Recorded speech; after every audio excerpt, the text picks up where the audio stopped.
Hi everybody, this is Leo from Between Friends. Tina's not with us today. She's actually working. Not that she does not work, but she's not in Conroe as we speak. So I'm here today and our special guest is Miss Stephanie Wade. And Miss Stephanie was just on, was it Good Day Houston? Yes, Good Day Houston with Deborah Duncan. Yeah, there you go. And the reason we have Stephanie here today is to bring awareness to organ donation. Ooh. Yeah. It gets me emotional immediately. So I want to hear your story and how old you were and, you know, just everything. And I'll let you know a little bit about my brother. So, Okay. So my story starts when I was 13 years old. I had a double lung transplant. oh, wow. Yeah, that was really intense. Yeah. Basically, the reason for that transplant was I had cancer as a baby, and the chemo and radiation really messed up my whole body, really. But really, it hit my lungs the hardest. Okay. So we didn't find out, ironically, we didn't find out until about 12 years later that I needed this transplant, Okay. you know, to get a better quality of life. Yeah. So I had that in July of 2013, thankfully, and I only waited about 6 weeks for that. Wow, 6 weeks, that's kind of unheard of, folks. It was That's really amazing. quick, really Yeah. quick. And, you know, they always tell you, you know, you could be waiting weeks, months, years. There's people who are on the transplant for years Yeah. waiting. And I was lucky enough to not have to wait that long. Yep. So it was incredible. Wow. So were you feeling, even when they do a lung transplant, do they go through the front? Or do they, how do they do it? There's two different ways that they do it. In my situation, my lung cavity was so compressed that they had to go in the front to make room. Usually they do it this way, horizontally. Oh, okay. So they had to go down vertically because my chest cavity was so small. Yeah. So So they opened you up, really, like when they do a heart transplant. kind of- Exactly. Okay. Yes. And I get asked that all the time. If you see my scar, they're like, "Oh, did you have a heart transplant or a heart surgery?" No, double lung. Yeah. So after you had the transplant, how soon after that were you feeling better? I was in the hospital for 10 days. So That's amazing. That's not long. Yeah, After, not long. yeah. Again, it's a circumstance thing. So it varies person to person. I was lucky enough to not have to be in the hospital. Yeah. I didn't have any major complications with the surgery. But that was a blessing in itself. Right. Because I've had many friends who've had a transplant and they've had a lot of complications and they had to stay in the hospital weeks on weeks and weeks, and it's so grueling and it's actually really painful. Right. Oh, I couldn't imagine. You get over the pain slowly, and they help you. Yeah. They actually get you out of bed the next day after your surgery. Yeah. That's how soon they want you moving and using those lungs, you know? So what about anti-rejection medication? Are you on a lot? Are you on a low dose? My sweet, sweet anti-rejection meds. Oh, they're awesome, really. Yes. I am on a magical long list of meds, yes. Yeah. And anti-rejection meds is one of them. Yeah. So, Wow. That's crazy. So the reason I know a lot about this is my brother had a liver transplant.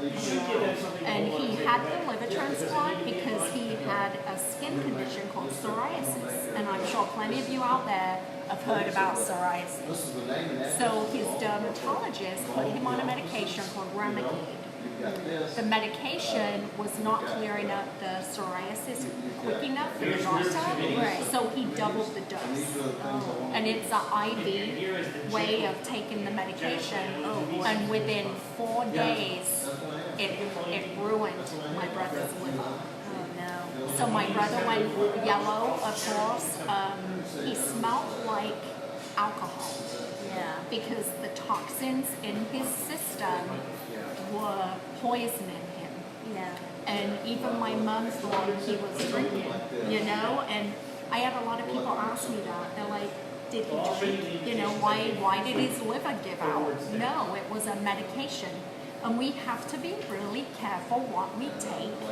We have to be careful the doctors we listen to. You know, most of these medications say on the boxes, don't take them for more than 3 days, and if you do, it can affect your kidneys, your liver, you know, whatever. Yeah. But my brother's story, he waited a year, Wow. and there was many times he went to the hospital again, was in the ER, was in the ICU. Yeah. It just, you know, and to see that and to know what he went through, oh my gosh, you don't realize how important being an organ donor is. Yeah. And here I go, Yeah. until your family need it, Yeah. or until somebody you love needs it. And then it becomes the most important thing in the world to you, you know, and it's, anyway, Yeah. so, yeah. When I was young. I Yeah. was 13 years But old. still, that's like, you're a teenager. That's like, Yeah. you're But still in the prime. I couldn't fully comprehend, what was going on. Yeah. I've had medical issues before. Right. But again, I was really, really young. I was a baby when I had my cancer. I didn't know what was going on. I don't remember any of that. Right. So when I was 13 and I had, these issues with my lungs, it kind of hit me that, I knew something was going on. I knew something, was wrong with me. I knew I was sick. I knew I had to be in the hospital a lot. But I guess I just didn't fully grasp what was going on. And So in a way, sorry guys, it's just such an emotional subject, you know? Yes, it really is. Yeah. So in a way, it was good that you were young to not remember a lot of what you went through. Yeah. I can't imagine what your parents went through. Oh. You know, I mean, I think about that all the time, Yeah. like my parents, bless my parents and the rest of my family, my aunts, my cousins, my extended family, everyone, they threw pancake benefits for me. Yeah. They did fundraisers to help my family raise money for transplant, because transplant is expensive. right. The surgery in itself is expensive. The medication. It blows my mind that, of course we'll talk about this, there's a precious family that loses a loved one. And it's a donation, and yet the cost involved in it is tremendous. Yeah. And in essence, the ones making the money from it are the hospital. And something needs to change. It's just crazy. But like the medications you talked about, my brother is very, very blessed. He's on the minimum. Yeah. That's His- good. Yes, That's his very good. donor was like perfect match. And That is a blessing. yes, her blood type, his blood type, he had an unusual blood type, I believe. I'm not sure, Mum, if you're listening, or Jared, you can let me know. But it was perfect, and the way everything happened. Do you know about your donor? Do you know? I Okay. know quite a bit about her. I was able to hear from her family about a couple months after I had my transplant. So the way it works is that you have to wait a year until you're able to contact your donor family. So, Is that just in Texas? I'm not sure. I think it's pretty much everywhere. Okay. But I think it The just gift gives of life both is- people okay. time to, kind of Yeah. cope. Because I know my brother got a letter, like, within a couple months. Yeah. And he read that letter, and everything they go through, Yes. it's like gift of life. Open that letter. They make sure there's no personal information. I don't need that many, thanks. There's no personal information, no phone numbers, no emails or anything where you as the recipient can contact that donor family, and then if the recipient wants to respond, they can.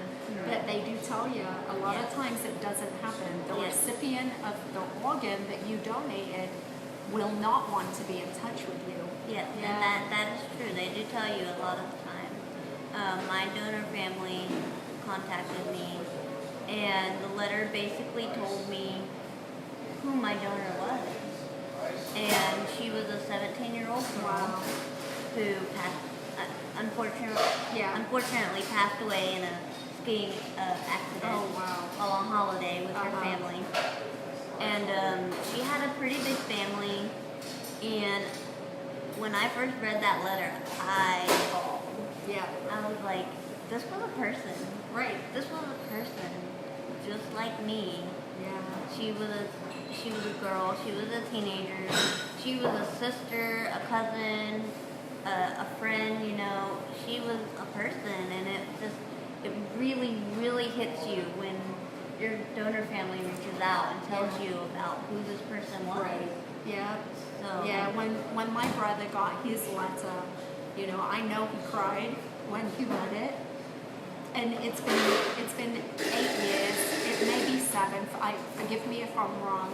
But his donor was a beautiful young lady. We are in a coffee shop, folks, and that's the blender. Someone's getting a flat. So, but she was a beautiful young lady, and it doesn't matter if someone's beautiful, but to me, every believer is a donor. Oh yeah. Is amazing. A donor. Yes. Yes. And she was 23. Her name's April. And just her family are just precious to us. And I actually got to meet her mom with my brother, but my brother had already met her. Yeah. So when I was back in Michigan, I got to meet her. And just being thankful, you just can't. I'm sorry, guys. It's such a an amazing It's so emotional. It It's is. so overwhelming. It is. It's all these emotions. Yeah. It's it just can't be put into words. Yeah. And the organization Gift of Life has amazing people that work for them. And Completely. I don't know if you're this way, but my brother has to go and have his blood work and everything checked. Yes, I actually just had mine done. Did? Oh my gosh. Yeah, I actually just had mine done. There's Lovely. the bruise, guys. Yeah. For the rest of your life. Blood work, making sure your levels are good. You have to see your transplant doctors.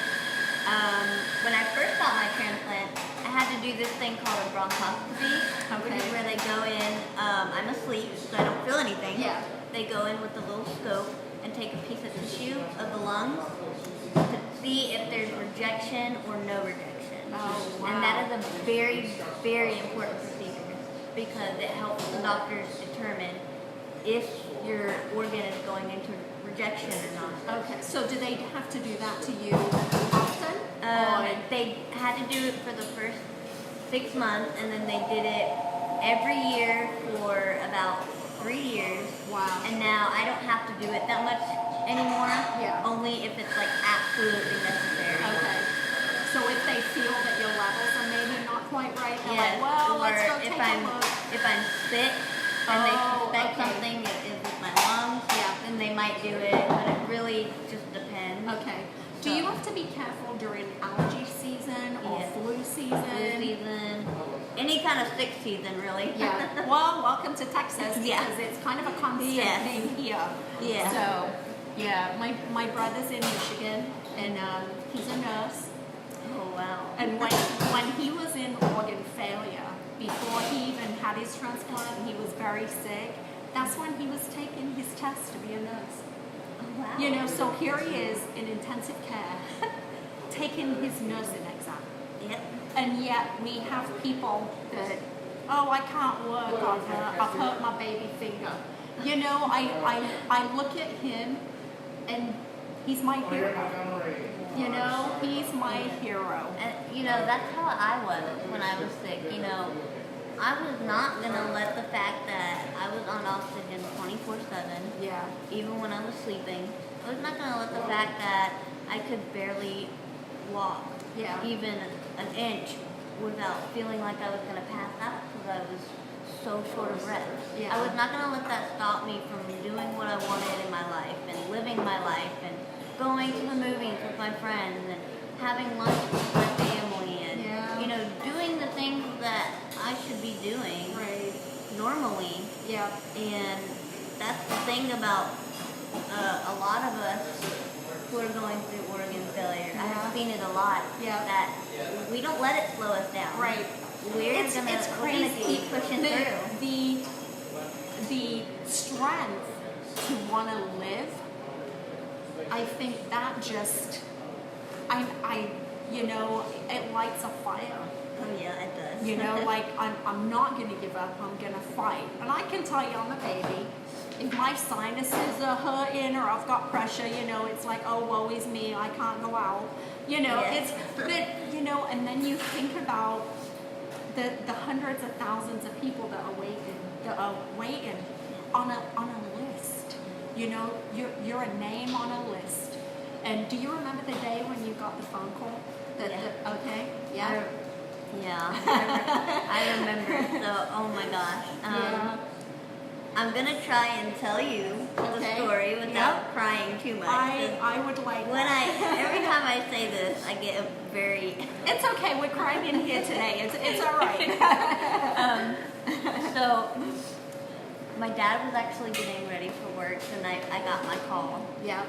And, you know, they give you a little pager. I don't know if it was the same way with your brother, but they gave us a pager. Uh-huh. And basically it would go off. Whether it was a match or not, it would go off if they had something available. Right. So if it wasn't a match, you would have to go back home and wait. So that night, it was a match, and our pager was going off crazy. Yeah. And we were like looking around, like, what's that noise? Like, because we kind of forgot we had a Isn't it pager. funny? Right. You anticipate. For me, it was the phone ringing. Yeah. Because in Michigan, they called my brother's cell phone. Like, he had his phone with him all the time. Right.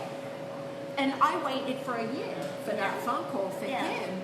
And I worked for a dentist at the time, and they let me keep my cell phone in the operatory with patients Right. on buzz, you know, not where it would ring, in case the call came. Right. And the day it came, I'm going to let you finish, and then I'll tell you what happened to us. But you're right. It was like, what? It was like, yeah, because we kind of just got used to sitting and waiting and, you know, wondering when is it going to go off. And then it finally goes off, and we're like, huh, okay. And my dad goes, it's your pager. And I'm like, what do you mean it's your pager?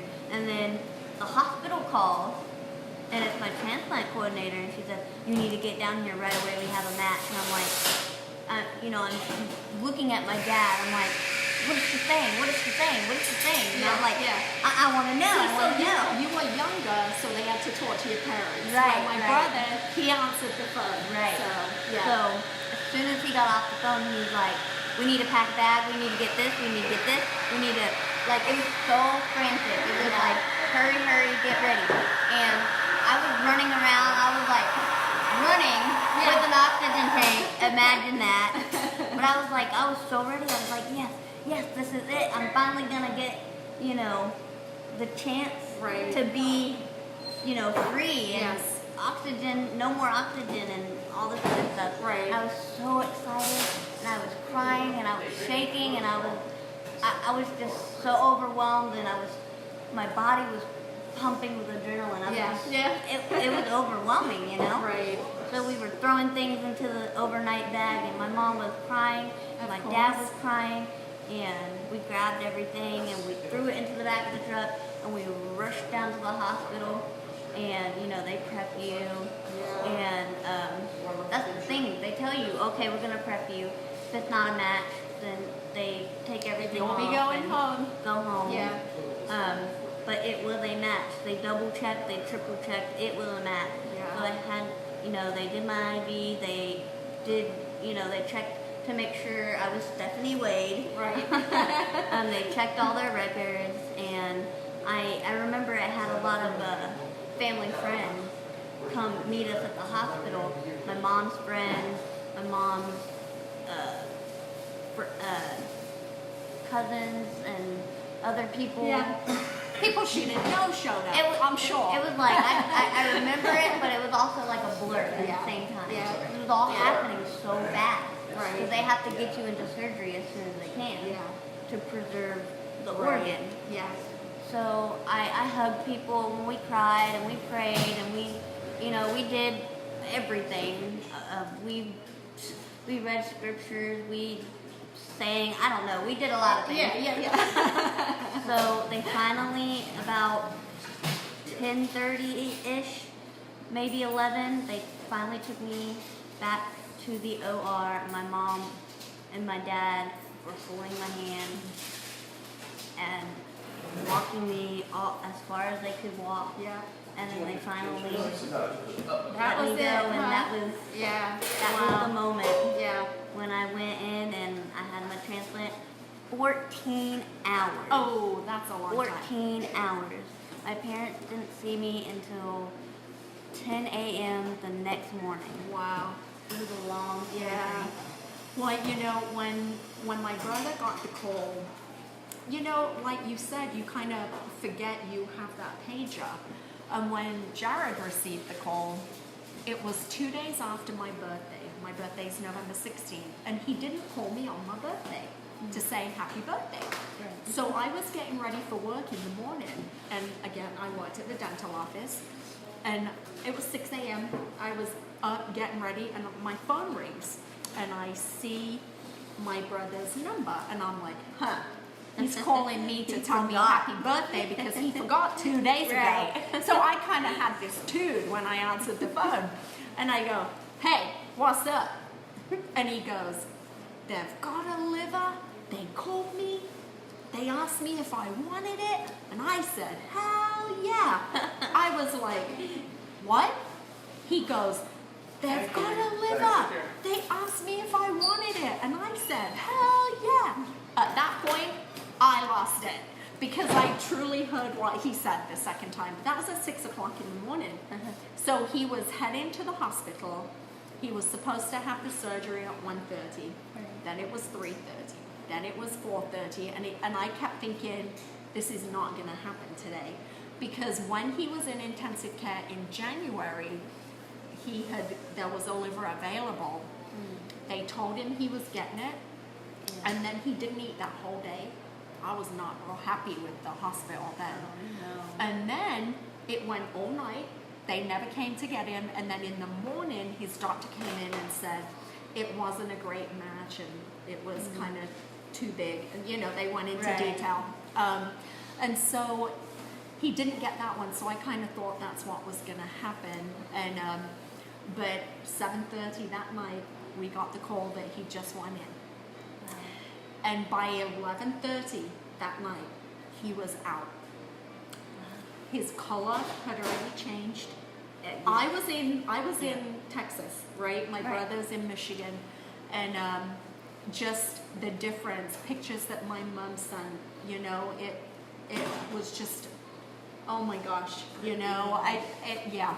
And his scar, they call the liver scar like the Mercedes-Benz symbol because of how it comes down and they cut you across and just kind of open you up. I could get into details, but I won't. But I'm sure with you too, Stephanie, there's so much more to these stories. There's so much more I could tell you about him and his journey and what he was doing when I spent the 12 days in intensive care sleeping on the floor. Because they thought they were going to lose him. Because there's a thing with the liver called the MELD score. And if your MELD is 40, there's really like no coming back from that. He was at 39. So we probably should do another one of these and then really get into depth, you know, and talk about the journey and the struggle and what, you know, recipients really need. So, is there anything else you want to share about your story?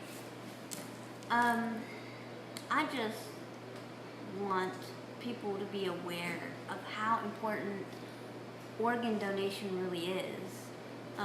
Because, you know, there's a lot of misconceptions about being an organ donor. Oh, well, I want to be cremated, so I can't donate my organs. Or, oh, if I'm on a ventilator, that's the first thing the doctor is going to do is take me off and take my organs. That's not true at all. That is totally not true. If you want to be cremated, you can still donate your organs and be cremated. Well, that's good to know. I mean, yeah. Yeah. Yeah, that's now where can we go to get information? You can go, they have a website, donatelife.org. Okay. And you can read facts, you can read information, you can read testimonials, you can sign up to be an organ donor. Right, and isn't that some kind of mark on your driver's license, I believe? Yes. Yeah. Yes. And Aunt Teresa's watching you, honey. She said, I'm so proud of you, Stephanie. That's my aunt. Yeah, and Miss Tina's watching. Hi, Miss Tina. And Sherry Rainey, she's That is watching. my mom. Okay, cool. Friend. And one of our friends here says, I don't trust meds. You know, that there's a lot to be said for that. Yeah. Remicade is a drug that when my brother was in intensive care, when all this first happened to him, the doctors, when they do the rounds, they got to his room and of course the door's open, and the doctor that was talking to the residents said, this is another Remicade case. And there were 5 people on that floor needing livers. So, you know, it's tough. And I'm not one for meds either, but you know, we trust our doctors. Yeah. I just think. I mean, because they're the one, you know, taking care of you. They're doctors, and you assume that they know what they're talking about because this is what they went into. You know, they went in to help other people. That's their profession, and you know, you just automatically feel, oh, okay, they're recommending I take this med. So yeah. You know, and Tina made a good point here. She said skin can be donated too. Oh, yeah. Skin, tendons, muscles, and eye, cornea, bones. So I work for a dentist on Fridays, and we do implants, dental implants, and we get bone that is like powder. And when somebody has a lot of bone loss and they want an implant, we fill that space with the bone. Yeah. And it's like sugar granules, but of course it's all processed. It's sanitized. I mean, it's clean, folks. But yeah, so there's so many parts of our body that can be used to benefit everybody. Absolutely. An organ donor can save up to 8 lives. And somebody who donates tissue, muscles, things of that sort, can save up to 50 lives. 50 people. That blows my mind. You know, and unfortunately there was just something in the news about a little boy. I think he was 8 months old, and he had been waiting. But I apologize, folks. I can't remember what he was waiting on.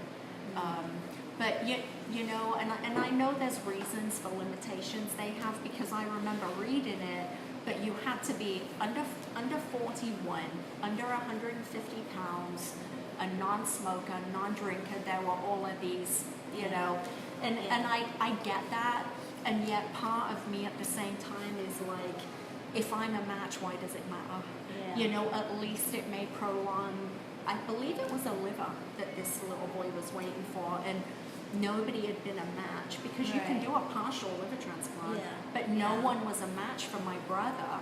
So that was the issue there. So Danny D said, thank you so much for sharing your story and experiences. So brave. Danny, I did not know that. New organ donor right here. Awesome. Yes. Amazing. Amazing. Good job, Thank Penny. you so much. Yeah. Well, I think we're pretty good for today. I think we've gotten a lot of information. And where can you go and look at it again? It's Donate Life, DonateLife.org, org.org. So you can go, and they have tons of information. If you have any concerns or questions, you could look on their website and read information, facts, other people's stories. They have other people's stories on there as well. You know that that event they do every year, the games. Oh, Gift of Life. What's the Oregon name? Yeah. Olympics or something Yes. like that. Do you know they were at Dynamo Stadium I did like not know 6 that. years ago, and I met April's dad that's at that so event. amazing. And when you go to that, it's kind of cool because every state that shows up, they have pins made from that state, and you can exchange them with people. You have one? I have one, yes. I have not gone to a game, Okay. but I got this from the organization that I'm involved with. Yeah. So, where is it? It's Oh my somewhere. gosh! Don't say you lost it. No, right there here. it is. It says Oh, yeah. Donate Recipient. Life recipient. Yeah.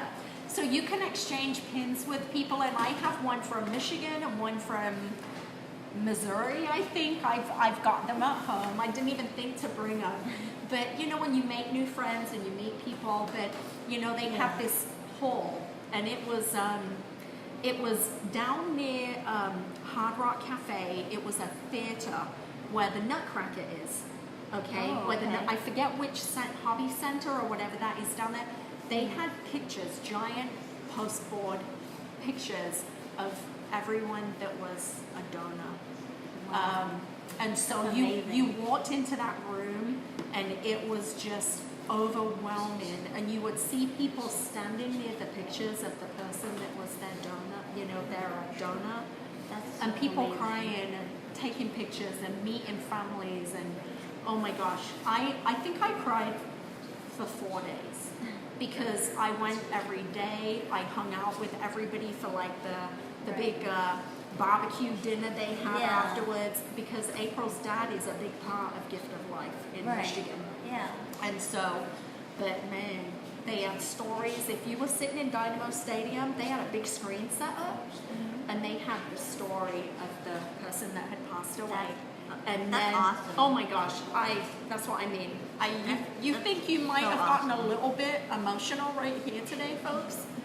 When you're in a stadium full of people that have been a living donor, that their family member has been a donor, the recipient that is now living because of that loved one, it is so wonderfully overwhelming. It's just kind of like, you know, I'm sure with you were the same way. I know we're gonna get going, but when you knew you were getting your lungs, in the back of your head there's that somebody just lost a loved one. So it's joyous and it's sad at the same time. It's really hard to explain because I know I went through that, and it was my brother. It wasn't me. You know what I mean? So I'm thankful you're here.